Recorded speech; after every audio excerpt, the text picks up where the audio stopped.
Hello, folks. Let us go back to the PS2 era. Well, PS3 because we're cheating a bit with this one. In a time where Sony was building its reputation with three series. One was Jack and Dexter, the other Ratchet and Clank, and then there was this one, the third wheel, as a lot of people called, the Sly series, made by a promising team back then, which had only one game under belt at that point, Sucker Punch. You know them more better because you probably, have played his very more recent product, also Tsushima, but more on them in a second. Specifically, what we're doing right now is the first game, Sly Cooper, which apparently in Europe was called instead Sly Raccoon, because I guess Cooper is a swear word or something. I don't know. This specifically, this is the PS3 version done for the Sly collection, specifically handled by Sanzaru Games, which I don't think they had much to say to do beforehand. And they just did this, and then they did the fourth game. Thieves in Time. And then they made the 3DS Boom games. Yeah. So this is our brave protagonist, Sly himself, voiced by Kevin Miller, which at the time did not have much of a resume, but this was the role that basically, he cherishes the most because he's the more iconic of his career. Holy cow! If there's one thing I remember in my childhood, it was the mania surrounding the series. Metal Gear reference. I read you loud and well, this is kind of this game has focused on stealth for some and it has this conversation kind of like the codec. Yeah, specifically the tool that we're using is the Binocucom. Yeah, Bentley's basically the Otacon. series. Including the fact that life cheats on him multiple times, but that's besides the point. Apparently a Cooper is someone that's trained to make stuff like wooden barrels and buckets and stuff. Okay, so I still don't understand. I still don't know, definitely not. So I don't know why we changed it in Europe like that. So maybe they think that Cooper was boring. I don't know. Guess. There you go. Even as the dynamic credits. Someone at Sony Europe had a really bad problem with the word Cooper. So, folks, you probably have heard of this series because this series was one of the series that helped define the sixth generation of gaming here and there. Mm-hmm. Like I said, it was the third wheel, quote unquote. Oh yeah, this thing. Okay, basically the running gag with this franchise is the fact that the characters in-universe are telling the tutorial on how to perform the moves using the buttons on the controller. So, considering that most of action involved using the circle button, the running gag will become mimetic over time. For Sly is to jump and press the circle button for basically doing everything. That's got to a point where it's basically Kevin Miller's tag on Twitch when he wants to start a stream. So much so that there's a very concerned fan base wondering when the heck Sly Cooper will return, despite there being some teasing, some on and off teasing, some sort of, oh, we're totally doing it, then we're not going to, and don't even get me started on the flip-flopping regarding the goddamn movie. Okay, Jova, there is time for that. For now, again, one step at a time because we just begun. For this starting mission, our intrepid protagonist Sly has to infiltrate the office of Inspector Carmelita Montoya Fox, what a name, and retrieve his own file so that the police doesn't have that much material to work on him. Thank God she leaves the window open. And she drinks a lot, jeez. Bentley is basically, just like Pedro mentioned, Bentley is the Otacon, is basically the brain of the operation, will hack any machine or code that he needs and tell you the combinations as Sly needs to input for the saves. Well, Tio, considering how much Cooper outwits her, no wonder she drinks a lot. This is a series that has the cutesy appearance, but actually has a lot of adult themes in it, surprisingly. Although it's always been rated like T. I think it's always been T14 for America, I don't know in Europe. I think it's Pega 12. Usually T games are rated Pega 12 over here. There we go. typical calling card of a gentleman thief. Wait, I'm sorry. Wouldn't leaving a calling card in this case be a bad idea, Sorry, though? Jova, it's part of a job, you know. And there she is! Okay, the running gag now with Carmelita is that she changes voice actress with each game. In this one is Roxana Ortega. You were saying, Shuri? And I was gonna give it to you as a little token of my... It's interesting how she has this accent in this game, yet later she'll go to a Boston accent in a later game. I think one of the later games make her trying to sound like Jessica Alba. So, the thing about...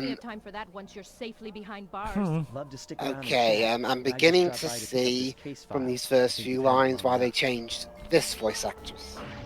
To be fair, it has nothing to do with quality, they just literally change the voice actress every time. She's supposed to have like a Spanish accent. It's not the accent I'm worried about, it's the performance. Is it? Again, Lives, I'm not really an expert for this kind of thing. Yeah, the performance is Simon. Holy cow, what are the police funding these days for her to have a gun like that? Paris really needs to rework its police force. Yeah, I'll get you next time. You were literally missing. Alright, more effective than the Paris police force and Angel of Alright, time to learn the history. Apologies, because at least for now there are no subtitles, even for these particular cutscenes.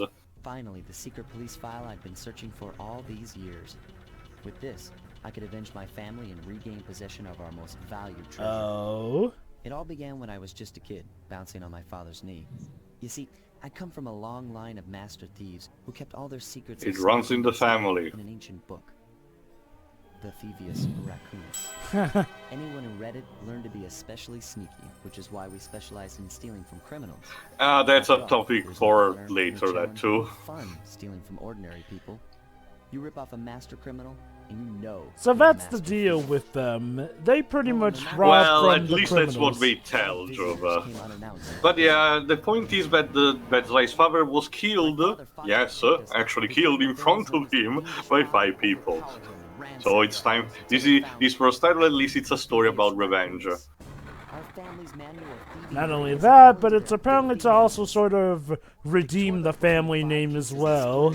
Kinda, more like uphold the tradition, because the Thievius Racoonus, as you know, they say, is being destroyed by the so-called Fiendish Five, so it's an excuse to have these kind of collectibles.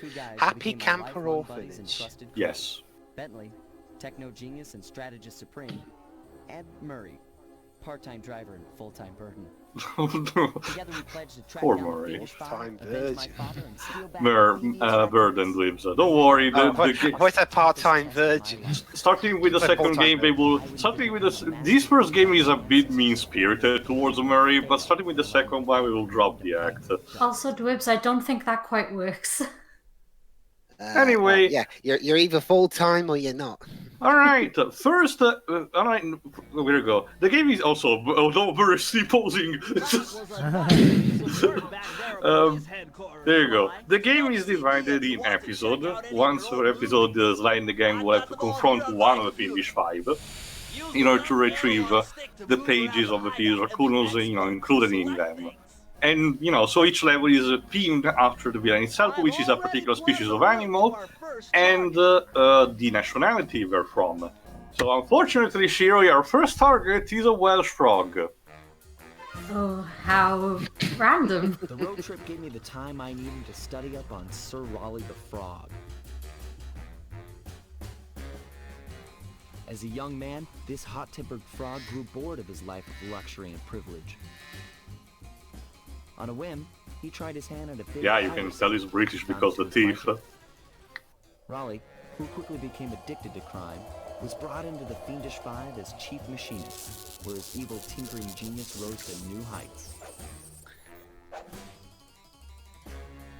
The last reported sighting of this mad machinist was off the soggy coast of the Isle o' Wrath, a small island uncomfortably situated in the middle of the perilous Welsh Triangle. Shiro, you put on that location, like Cooper in Tide Off.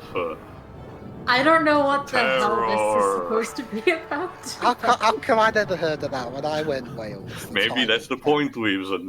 Ships actually, sink around the area, so This is we try to supposed know to be that. secret, you asshole. Yeah. Why aren't you guys saying that it's always raining? Well, there you go. See, it's raining. Yeah, it is always It's raining very, at this level. Welcome to the most very accurate green depiction also. of Wales ever. Alright, time to explain a bit.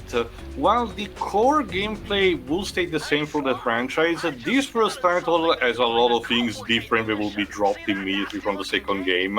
For starters, it has actually a life system and no Eltar. Sly dies in one hit in this game, unless he collects 100 coins, in which case he gains like a horseshoe.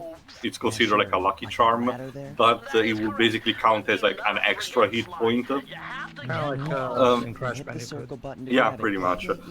Just without actually the invincibility option, because you can stack maybe 2 lucky charms, so for having like a maximum 3 hit points, but no invincibility mode. And that's for every 100 coins you collect, so you're not gonna, have that luxury all the time. Alright, this one. This game also introduced, this being that is introduced right now, is collectible bottles. Well, bottles, but the pronunciation is a bit better. Where you need a maximum amount for each mini-level they're in. And in this game, once you collect all of them, a safe that is present always in the level will be able to be unlocked, because the in-game explanation is that Bentley is deciphering the code constructed in them. And each safe will contain a page of Thievius Racoonus that will give you actually a new move. Collecting them in this way is optional, but it's always recommended because it gives you, neat rewards and all. And it encourages exploration for each level. Later games will basically tone it down, but we will generally still keep them. Yes. Yes. I remember very clearly on my visits to Wales all the jungles and crooked architecture. Well, yes, that's why I'm a Celebrity was made to film here, of course. Yeah, all this stuff is totally here, I swear. Another thing is about the mooks. The mooks, while they look different and they actually have different attacks, they all die in one hit. Again, later future games will actually, diversify them, giving more proper attributes. This is a series that literally grows the beard as it goes on, so this first title has a lot of early installment weirdness about Basically, it. in essence, the first title took a lot of cues from Crash Bandicoot. Actually, Java, more from Spyro, to be honest. Well, because Spyro had multiple hits to him, whereas Crash literally has like one hit unless you have the masks equipped. I'm talking also about how the levels are structured, how you collect things, and how the hub with the other worlds is. Rather than having, like, say, the warp room, in this case you will have kind of like Spyro, a mini hub, with stuff in it, also enemies, and minor micro levels that you have to, explore before actually facing the boss. I guess we could say it's sort of a fusion of classic Crash and classic Spyro. Yeah, more pastiche. That blimp looks more like a machine than a hideout. Yeah, actually made me explain also this. Bentley is voiced by Matt Olsen, which hasn't done much. Sadly, his last role was being credited as additional voices for Lightning Returns, so that's 2013. Oh, snap, so we... Wait. Were there any Sly Cooper games released after that time? No, because Thieves in Time was kinda around the same time. Oh, God, that's right. I think it was 2013 as well. Oh, right, Thieves in Time, the game with that, let's call it a cliffhanger. No, yes, but for the sake of Shiroi, at least, I don't remember if Thieves actually knows about it. I actually wanted to try to keep it as secret as possible because I want genuine reactions from that. Oh, yes, it deserves genuine reactions. Let's just say, folks, Sly's not exactly in the best of circumstances, which is a shame, really, because this series honestly had the hype and it earned it. Like I can also tell that on a gameplay strictly on a gameplay level, Thieves in Time proved that this series can be ported on modern consoles and still be fine with it. They, at the end of the day, sadly, they just need a better writer. But the thing that it was Sly fans hated the fourth game because of the writing. Let's just say pretty much because at least I can test for myself. The gameplay is strictly solid. You know, the performance is another story entirely. But again, talk for that game. I'm talking specifically on gameplay purpose. I do put it equally with the three main trilogy. But talking instead about this, the thing that will stay consistent is the team, the developer team, and basically the cast. Sly will always be voiced by Kevin Miller, Bentley by Matt Olson, Murray by Chris Murphy. The only thing that will change always will be Inspector Carmelita Fox's voice actress, but again, I think they just wanted to be quirky with that because they really couldn't stay consistent with one. And also, like I mentioned, the developer team, specifically, okay, it's a bit weird because IMDb credits a couple of things and Wikipedia another, but I can tell this, the main writer or person who conceptualized this is Nate Fox, who later would become the main director of the infamous games and more recently Ghost of Tsushima. So again, there you go. The dev team has been pretty consistent throughout his entire history for Sucker Punch. It's actually a rare sight to see a company not falling these days into the Theseus ship paradox. Not that the change in staff business is automatically a bad thing in a studio. In fact, it can help in certain situations. True, but again, I'm more like it. What I wanted to say is more that it's interesting to note that can potentially have its positives and negatives, of course. Anyway, our first save unlocked, so let's see what moves this gives. Sly, you found a page from the Thievius Racoonus. This page teaches old Drake Cooper's fast attack dive move. Press the triangle button to use it. There we go. Most of these moves can be juggled for this game on the triangle button. You need to switch them using I think L2 and R2. Yes, because as we all know, the sneakiest spies always leave a calling card, so we know exactly who's been here. More like the gentleman thief, Glibs. More like Arsene Lupin in this kind of case. It works in this factor because let's not forget, Glibs, this is actually a revenge plot. Sly kind of wants them to know he's coming, just to make it all the more a sweeter revenge here and there. And like he said, the Cooper family has been a thing for an entire generation, no kidding, going to Thieves in Time even from the Ice Age. So they always left a mark in history in that kind of sense. Let me put it like this, Dwibs. The gentleman thief is the kind of thief who is just that damn good that even if you do know he or she is out there, and they're coming for your treasure, they'll still find a way to get through your best security whatsoever. The calling card is pretty much a main bout of bragging rights. Yeah, it's a symbol of arrogance that, despite being this open, the person in question would not be able to be caught. And hey, on a bonus point, in the game, this allows you to know if you've already come to a safe or not. Pretty much. Yeah, basically. Why? Because it's impossible to get near him. To access Raleigh's blimp, you would have to... So again, this first game particularly is a very particular structure with collecting keys. Again, the pages of Thievius Racoonus are not your main goal in the levels, but they are always appreciated to collect them. But you need to collect the key, which is always usually at the end of a level. Once you do, you will need a certain amount to unlock the thing that makes you progress through the hub world once, and then for the second to unlock the thing that will transport you to the boss. Huh. One thing I'll say, and unfortunately these remasters didn't fix it, was that when we're watching the 2D scenes, sometimes the music can be a bit too loud when Sly is talking. Is that a thing? It's not God of War PS2 level of problem, but it can be especially because there's no subtitles. So it's also a good thing that you mentioned, Pedro, because for this first title, if I recall correctly, it doesn't. But starting with the remasters of 2, I actually don't know if it was a thing even in the original PS2 games. But the music, the actual music tracks, can be potentially fuck up a bit, like potentially intermingle or stop and restart a second later.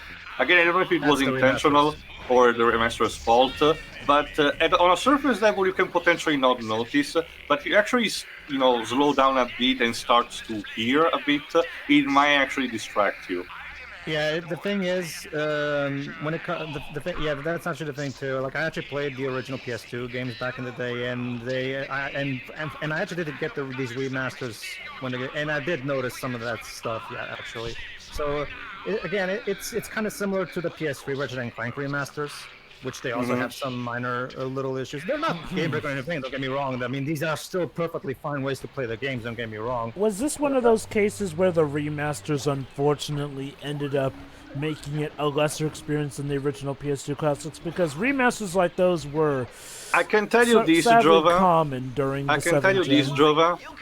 No, except one single location in this first game that I will mention later on. It will become very apparent later on. For the most part, if it wasn't Blue Point, it probably was only serviceable. I will say that the lack of subtitles is very sad, because I noticed that there's a lot of boss dialogue going on, or at least I assume that was the boss. This is unfortunately a thing that will continue even in Thieves in Time. That game actually has the option to turn on and off subtitles, but it will only apply through specific dialogues, instead of actually, for example, for the 2D animated sections, they will still not have them. Like I said, I noticed that apparently what I assume to be the boss of the area pretty much gives a lot of the banter, cool and banter in there. It sounds like it could be interesting. Again, subtitles are always a good thing to have. Also, it's nice to see that Crash Bandicoot 4 has a lot of adaptability for subtitles. Oh, good news for you on that, Shiro. Yeah, good news for you on that, Shiro. You can make the subtitles as big as you need and whatnot. And you can have, I think you can have it on a black background. Yes, that too. So now we finally have a good game that does that. Actually, Ghost of Tsushima does that too. Yeah, it seems Jova more and more. Okay. It seems Jova more and more. Game.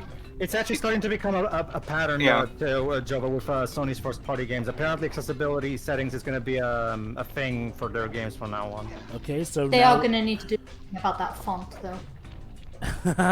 well, I think you can change the font. Oh, I don't mean with Crash. I don't mean with Crash. I think she's talking about Ghost of Tsushima. What's wrong with the font?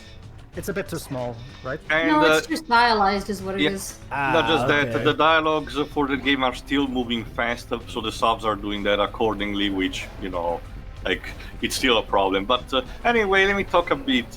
Before doing this, Sucker Punch had only, like I mentioned, one title. Literally one. I haven't played myself, but I watched Natural Red's review of it, which is called Rocket Robot on Wheels on the Nintendo 64. Published by Ubisoft, of all people. I actually forgot when Sucker Punch was bought by Sony. Let me just double check. I don't know if exactly where. Were bought at some point, or we're still working on their own, and we're just content to work with Sony. But yeah, we did that game, and then we jumped on the PS2 with this title, and we basically got integrated into what it was called the Trinity back then. Again, it was only considered the third wheel because both Naughty Dog and Insomniac had experience previously with the two big platforming mascots on the PS1. So of course most of the rivalry was between the two, and Sly was just there as well, just without having to be included in the wars. Yes, there were actually fandom wars about that back on the PS2 days. Then after the PS2 era came the time of PS3, where Sony essentially, not necessarily vended, but basically had the guideline of Yes, sir. Basically, they were bought by Sony in 2011 after the success of Infamous 1. Anyway, no, that was their test. But yeah, on the PS3, they developed instead the Infamous games, which are instead superhero stories with more akin to like something that you will see in DC Comics.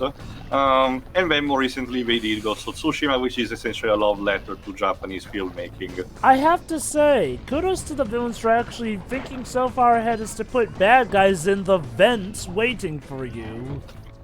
To be fair, Java, again, at least for these games, this first game, these levels are story integrated in a sense that this entire operation is a store machine that Serralek is building to sink other ships. So you're essentially dismantling this operation piece by piece. Oh, absolutely, absolutely, absolutely. What I mean is like, we've been going into vent pipes, and there have been bad guys waiting in the vent pipes for us. Like, again, kudos. That's a villain that actually goes the extra step as to booby trap the ventilation shafts. Unlike a certain villain of the fourth game that I could mention, but... Oh, God, the fourth game really screwed the pooch, didn't it? The writing is on the wall. Again, all in due time, please, because I actually do have something positive to say about that, but, you know, again, all in due time, because, again, it needs to be seen. Oh, God. How many Sly Cooper games are there total? 4. No, surprisingly enough, I thought there were 5. Surprisingly enough, Jova, this is one series that did not get a spin-off on the PSP. You'd think that they would. We only had the original PS2 trilogy by Sucker Punch, and Thieves in Time was released on both the PS3 and the PlayStation Vita. I always feel like there was a spin-off or something. Yeah, I guess I must be again, Jova, surprisingly enough, while most of the other Sony IPs that grew on the PS2 actually did got spin-off on the PSP, Killzone, God of War, Ratchet & Clank, and Jak and Daxter, this one didn't for some reason. Maybe Sucker Punch wasn't interested in working in even regardless, other companies were doing that for the series that I mentioned, like say Ready at Dawn doing stuff for God of War and Jak and Daxter. It's weird. Again, Sly Cooper was a franchise that definitely had the hype behind it, and I don't recall any of the companies voicing about fatigue with the franchise or anything. No, I don't think. Maybe that's just it, Joe. Maybe what happened was that since all the studios like Ready at Dawn and we're all working on Ratchet and Jak games, there was no one left to work on Sly, maybe. Except for with Thieves of Time. Oh, boy. Well, yeah, but Sensor wasn't even around in the early PS3. I think. No, actually, they did the port of the PS2 version of Secret Agent Clank, which was originally developed for the PSP. And also they did like a couple of Wii games, I think, but that's it. Can I talk about how weird it is that of all the things, this never got a PS... Okay, I know the PS Vita was starving, but why not give it some Sly Cooper love? Like, I mean... Well, again, actually, Thieves in Time was marketed for the whole gimmick that Sony wanted to have with the PS Vita acting as your second controller, where you could scan the area and find clues with it.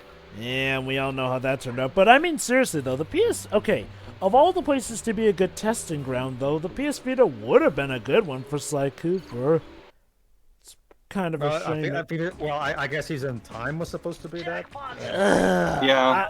Are we really sure it was supposed to be that? Because if that was their best potentially, Jova. Remember, even in terms of spin-off, Sony was planning, Ready at Dawn was planning a God of War title, but if I recall correctly, it was Sony who actually told them to stop and doing something else. I think so, yeah. The only major first-party Sony IP that did have a spin-off on the Vita was Uncharted, I think. There was one Resistance game and a Killzone title, I think. Resistance. I hate having to bring it up constantly, but Thieves in Time feels like a spin-off game to me more than an actual mainline honestly, game. I disagree on that. It is a legitimately full-front sequel. It's just lacking the 4 in the title because... I don't know. Well, it's not just about the lack of the name. I remember companies for some reason, unless the Universal UK, that's the thing, Theo. have an aversion to numbers. That's the thing, Theo. The teaser that the first teaser called it Sly 4. I don't know why the hell they dropped that. I don't know if it was a decision of Sony or Sandro itself, but it's still dumb. Anyway, back to speaking positively. For a game that is partly a collectathon, the flow in collecting the stuff to unlock each safe is pretty well thought out for this game overall. Yeah, you won't find yourself having to pixel hunt too much or whatnot, and it's generally not too hard to get them. Yeah, unlike Jack and Daxter, which kind of took the the rareware / Super Mario 64 type of formula and kind of put its own spin on things, this game takes a more streamlined approach. Although is it really pixel hunting in this case, though? No, not really. Well, that's why I said it's not really pixel hunting in this case. Would that be the right word for it? The levels are short enough for you to potentially find all the bottles, even if you got lost.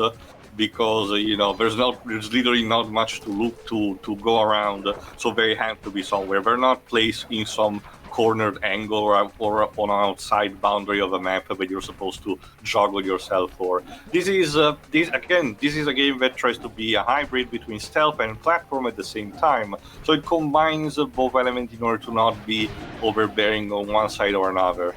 Anyway, to answer your question, while the famous term is pixel hunt, it is a trope that does apply to games in general, It was just birthed during the age when, games were made of pixels here and there. That doesn't mean that it can't still apply to games made out of polygons still. I can tell you this, the bottle collecting challenge will be upped from the second game onward because the places to look for them will be much bigger and a bit more intricate. So it will actually test your skills of hearing, because actually that's a good segue. The bottles actually emit a tinging sound since they're made of glass. So if you really are in a desperate situation, what you can do is essentially turn the music volume low or down at all, and actually listen to when the tingling starts sounding, which tells you that you're close to one of them. So Sly's like Crash if you even dip a toe in the water.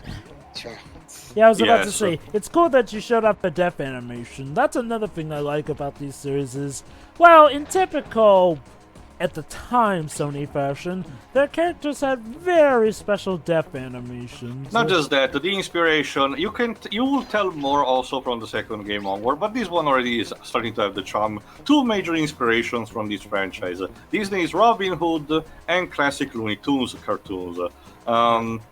The slapstick and comedy tends to be like that, also potentially some of the more adult humor, but the character's general behavior, anatomy, and everything is more akin to Disney's Robin Hood. Press the circle to enter the vault code. All right. Whoever thought this code up knew what they were doing. Most of the dialogue in this first game will be mostly between Sly and Bentley. Murray will be more kind of on the background. He will have some missions for himself, but he will not talk that much. And inside the vault is another move. I forgot what this one does. Oh, yeah, there you go. One of the rewards that you can get is blueprints that actually allow you to pinpoint potentially the location of the other collectibles in the map. However, you do not really know which safe contains them, so you might actually accidentally get them for last, which at that point you already collected everything for that particular hub. Yeah, it might be cruel, but go on.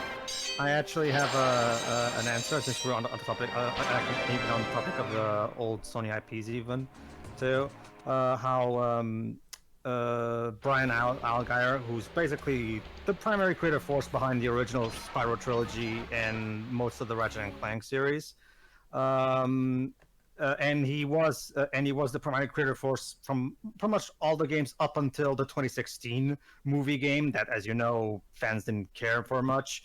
And ever since then, he's been replaced with Marcus Smith as the new creative head of the series for Ripped Apart.